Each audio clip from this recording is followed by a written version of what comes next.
ଦେଖନ୍ତୁ ସେ ଏବେ ମେଚ୍ୟୁର୍ଡ ହେଇଛନ୍ତି।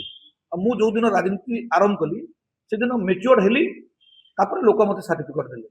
ଆଜି ସେ ନିଜର ମୁହଁରୁ ଗ୍ରହଣ କରୁଛନ୍ତି ସେ ମେଚ୍ୟୁର୍ଡ ନଥିଲେ, ଅର୍ଥ ବଳରେ କି ବାହୁ ବଳରେ କି ଆଉ କିଛି ରାସ୍ତାରେ ସେ ନିର୍ବାଚିତ ପ୍ରତିନିଧି ହେଇଥିଲି। କିନ୍ତୁ ମୁଁ ଯୋଉ ଦିନ ପ୍ରଥମ କରି ନିର୍ବାଚିତ ପ୍ରତିନିଧି ହେଲି ସେଦିନ ମୁଁ ଜାଣିଥିଲି ଯେ ମୁଁ ଆଇ ଏମ୍ ଏ ମେଚ୍ୟୁର୍ଡ ପଲିଟିସିଆନ୍। ମତେ ସେ ନେବାର କଥା କି ମତେ ସେ କନଭିନ୍ସ କରିବା କଥା ସେଟା ତାଙ୍କର ବ୍ୟକ୍ତିଗତ ମତ। ମୁଁ କଣ କନଭିନ୍ସ ମୁଁ କଣ ଭାରତୀୟ ଜନତା ପାର୍ଟିରେ ସରକାରର 2 ବର୍ଷର ଗତିବିଧିକୁ ମୁଁ ଦେଖି ସାରିଛି, ନବୀନ ବାବୁଙ୍କ ନେତୃତ୍ୱକୁ ମୁଁ ଦେଖି ସାରିଛି, ଓଡ଼ିଶାର ବିକାଶକୁ ଦେଖି ସାରିଛି। ମୁଁ କାହା ସହିତ ରହିବି ନ ରହିବି ଆଗାମୀ ସମୟ ଆପଣମାନଙ୍କୁ ତାର ଜବାବ ଦେବ। ମୁଁ ନବୀନ ବାବୁ ସହିତ ଅଛି ଏବଂ ନବୀନ ବାବୁର ନେତୃତ୍ୱ ପ୍ରତି ମୋର ଦୃଢ଼ ସମର୍ଥନ ଅଛି ଏବଂ ଖଡ଼ିଆଳ ଲୋକଙ୍କର ଭରସା ଆଶା ବିଶ୍ୱାସ ନବୀନ ବାବୁଙ୍କ ପ୍ରତି ଅଛି। ବହୁତ ଚର୍ଚ୍ଚା ହେଉଛି ପ୍ରଥମରେ ମାନେ ଯାଇଛନ୍ତି ଏହାପରେ ଅଧୀର ପାଲି ବୋଲି ଯୋଉ ଚର୍ଚ୍ଚା କରୁଛନ୍ତି ସେଟା ମୁଁ କହିଲି ପରା ବ୍ୟକ୍ତିଗତ ରୂପରେ ମୋର ଜଣେ ସହଯୋଗୀ ସେ ଥିଲେ। ତ ନିଶ୍ଚିତ ରୂପରେ ଯଦି କୋଉଠି ଚର୍ଚ୍ଚା ହେଉଛି ସେ ଚର୍ଚ୍ଚାକୁ ମୁଁ ବନ୍ଦ କରିପାରିବି ନାହିଁ। ମୁଁ ବ୍ୟକ୍ତିଗତ ଭାବରେ ଆପଣଙ୍କୁ ଦାୟିତ୍ୱବାନ ଗୋଟେ ରାଜନୀତିଜ୍ଞ ହିସାବରେ ମୁଁ କହିବି ମୋର କୌଣସି କୋଉପଟେ ଯିବାର ନାହିଁ କି ଆସିବାର ନାହିଁ। ମୁଁ ଯୋଉଠି ଅଛି ସେଠି ଅଛି। ନବୀନ ବାବୁଙ୍କ ନେତୃତ୍ୱ ପ୍ରତି ମୋର ବିଶ୍ୱାସ ଅଛି। 2029ରେ ନବୀନ ବାବୁଙ୍କ ନେତୃତ୍ୱରେ ସରକାର ହେବ ଏବଂ ମୁଁ ଆଶାବାଦୀ ଯେ ମତେ ଲୋକ ଆଉ ଥରେ ବିଜୁ ଜନତା ଦଳରେ ଏ ଅଞ୍ଚଳର ପ୍ରତିନିଧି ହିସାବରେ ଲୋକ ବିଧାନସଭାକୁ ପଠାଇବେ।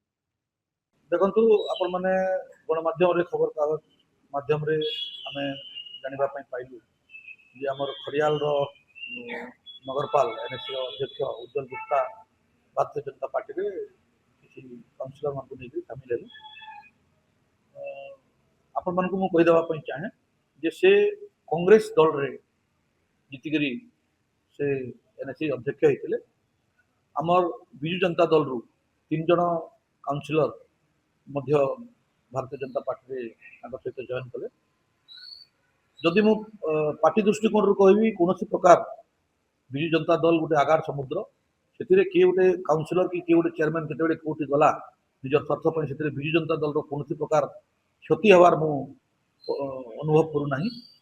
କେବଳ ଗୋଟେ କଥା ଯୋଉଟାକି ଆପଣମାନେ ମୋତେ ପଚାରୁଥିଲେ ଏବଂ ସେ ମଧ୍ୟ ତାଙ୍କର ଷ୍ଟେଟମେଣ୍ଟରେ ମୁଁ ତାଙ୍କ ଷ୍ଟେଟମେଣ୍ଟଟା ଦେଖୁଥିଲି ଗଣମାଧ୍ୟମରେ ଯେ ସେ ମୋତେ ବାପା ସଦୃଶ୍ୟ ବୋଲିକିରି ସମ୍ବର୍ଦ୍ଧନା ମୋତେ ମାନେ ସେ କହିଥିଲେ ମୋର ବାପା ଭଳିଆ ଲୋକ, ମୋର ସମ୍ପର୍କ ଅଛି। ନିଶ୍ଚିତ ରୂପରେ ଗୋଟେ ସମ୍ପର୍କରେ ଯେତେବେଳେ ବାଧା ଆସେ ମନ ଭିତରେ ଟିକେ କଷ୍ଟ ହୁଏ। ବ୍ୟକ୍ତିଗତ ରୂପରେ ସେ ମୋର ସହିତ ଥିଲେ କିନ୍ତୁ ମୋର ଦଳରେ ମୋର ବିଜୁ ଜନତା ଦଳରେ ଯେତେବେଳେ ମୁଁ ଜଏନିଂ କଲି କିମ୍ବା ପରବର୍ତ୍ତୀ ସମୟରେ ଯେତେବେଳେ ମୁଁ ବିଧାୟକ ହେଲି ବିଜୁ ଜନତା ଦଳର କୌଣସି କାର୍ଯ୍ୟକ୍ରମରେ କି ବିଜୁ ଜନତା ଦଳର ସେ ପ୍ରାଥମିକ ସଦସ୍ୟ ମଧ୍ୟ ନୁହନ୍ତି। ତ ବିଜୁ ଜନତା ଦଳର ଏଥିରେ କୌଣସି ପ୍ରକାର କ୍ଷତି ହେବା କୌଣସି ସମ୍ଭାବନା ବି ନାହିଁ କି ଚର୍ଚ୍ଚାର ବିଷୟ ବି ନୁହେଁ। କେବଳ ବ୍ୟକ୍ତିଗତ ଗୋଟେ ଭଲ ବନ୍ଧୁ ହିସାବରେ ବ୍ୟକ୍ତିଗତ ଗୋଟେ ମୋର ସାଥୀ ହିସାବରେ ନିଶ୍ଚିତ ରୂପରେ ମନରେ କଷ୍ଟ ହେବ। କିନ୍ତୁ ସେ ତାଙ୍କର ଷ୍ଟେଟମେଣ୍ଟରେ କହିସାରିଛନ୍ତି ଗୋଟେ ଆଶ୍ଚର୍ଯ୍ୟ କଥା ସେ କହିଲେ ଯେ ସେ ମେଚ୍ୟୁର୍ଡ ହେଇଗଲେଣି ବର୍ତ୍ତମାନ। ଆଉ ତା ମତଲବ ଏଥିରୁ ସ୍ପଷ୍ଟ ଭାବରେ ଜଣାପଡ଼ୁଛି ଯେ ସେ ଯେତେବେଳେ ଦାୟିତ୍ୱରେ ଥିଲେ କଂଗ୍ରେସ ଦଳରେ ଜିଲ୍ଲା ପରିଷଦ ଥିଲେ କି କଂଗ୍ରେସ ଦଳରେ ଏନ୍ଏସିର ଅଧ୍ୟକ୍ଷ ଥିଲେ ସେ ମେଚ୍ୟୁର୍ଡ ନଥିଲେ। 4.5 ବର୍ଷ ଯୋଉ କାମ କଲେ ସେ ମେଚ୍ୟୁର୍ଡଟା ଦେଖେଇ ପାରିଲେ ନାହିଁ। ଅନମ୍ୟାଚୁର୍ଡ ଲୋକକୁ ଲୋକ ଭୋଟ ଦେଇକରି ବସେଇଥିଲେ କି ଆମର ସେଟା ଭୁଲ ଥିଲା ସେତେବେଳେ ଯେ ଗୋଟେ ଅନମ୍ୟାଚୁର୍ଡ ଲୋକକୁ ଆମେ ବସେଇଥିଲୁ। ଯାହା ହଉ ଆଜି ଖୁସିର କଥା ସେ ଭାରତୀୟ ଜନତା ପାର୍ଟିରେ ଗଲା ପରେ ଗୋଟେ ମେଚ୍ୟୁର ପଲିଟିସିଆନ ହେଇଯାଇଛନ୍ତି ଏବଂ ତାଙ୍କର ଷ୍ଟେଟମେଣ୍ଟରେ କଥା ରଖିଛନ୍ତି ଖରିଆରର ବିକାଶ କଥା। ଆଗାମୀ ଦିନରେ ଦେଖିବା 4.5 ବର୍ଷ ତାଙ୍କୁ ଗୋଟେ ଭରପୁର ସମୟ ମିଳିଥିଲା। ଆଉ 4.5 ବର୍ଷର ଦାଗ କିଭଳିଆ ଦାଗ ଥିଲା ଯେ ଭାରତୀୟ ଜନତା ପାର୍ଟି ଭଳିଆ ଗୋଟେ ୱାସିଂ ମେସିନକୁ ଯିବାକୁ ପଡ଼ିଲା। ସେଟା ବି ଆଜି ଗୋଟେ ବହୁତ ବଡ଼ ପ୍ରଶ୍ନ ଯେ 4.5 ବର୍ଷ ଯେତେବେଳେ କଂଗ୍ରେସ ଦଳରେ ସେ ଥିଲେ ଲୋକଙ୍କର ସେବା କରୁଥିଲେ ସେ ସେବା କରୁ କରୁ କଣ ଏମିତି କଳଙ୍କିତ ଜିନିଷ ତାଙ୍କୁ ଦେହରେ ଲାଗିଲା କି ଖଡ଼ିଆଳ ଏନ୍ଏସିକୁ ଲାଗିଲା କାଉନସିଲର ମାନଙ୍କୁ ଲାଗିଲା ତାକୁ ଧୋଇବା ପାଇଁ ଭାରତୀୟ ଜନତା ପାର୍ଟି ଯୋଉଟାକି ଫେମସ ଭାରତ ବର୍ଷରେ ତାଙ୍କର ୱାସିଂ ମେସିନ ଗୋଟେ ଇଣ୍ଟରନ୍ୟାସନାଲ ୱାସିଂ ମେସିନ ସେ ୱାସିଂ ମେସିନରେ ଯିଏ ବି ଯାଏ ସଫା ହେଇକରି ବାହାରି ଯାଏ। ମୁଁ ବି ଆଶା ରଖିବି ଯେ କଳୁଷିତ ହେଇକରି ଯଦି ଯାଇଛନ୍ତି ଖଡ଼ିଆଳ ଏନ୍ଏସିରେ ବହୁତ ଗୁଡ଼ା ଦୁର୍ନୀତି କଥା ଆପଣମାନେ ଗଣମାଧ୍ୟମରେ ବିଭିନ୍ନ ସମୟରେ ଆପଣମାନେ ଉଠାଉଥିଲେ। ଯଦି ସେ ଦୁର୍ନୀତିରୁ ସେ ମୁକ୍ତ ହେଇଯିବେ ଏବଂ ଖରିଆର ଏନ୍ଏସି ଗୋଟେ ସୁସ୍ଥ ବାତାବରଣ ଦେବେ ଖରିଆର ଲୋକଙ୍କୁ ତାହେଲେ ବିଧାୟକ ହିସାବରେ ମୁଁ ଅତ୍ୟନ୍ତ ଖୁସି ହେବି। ରାଜନୈତିକ ଦୃଷ୍ଟିକୋଣରେ ଅଲଗା କଥା କିନ୍ତୁ ଗୋଟେ ବିଧାୟକ ହିସାବରେ ଲୋକଙ୍କର ସେବକ ହିସାବରେ ଖଡ଼ିଆଲବାସୀଙ୍କର ସେବକ ହିସାବରେ ମୁଁ ନିଶ୍ଚିତ ଭାବରେ ଖୁସି ହେବି ଯେ ଯଦି ୱାସିଂ ମେସିନରେ ବାହାରି କରି ଆଗାମୀ ତାଙ୍କର ଆଉ 4-5 ମାସ କାର୍ଯ୍ୟକାଳ ରହିଲା ବିକାଶର ଧାରାରେ ଯଦି ଖଡ଼ିଆଲ ଏନ୍ଏସିକୁ ନେଇ ଆସିବେ ତାହେଲେ ନିଶ୍ଚିତ ରୂପରେ ଗୋଟେ ଭଲ କଥା।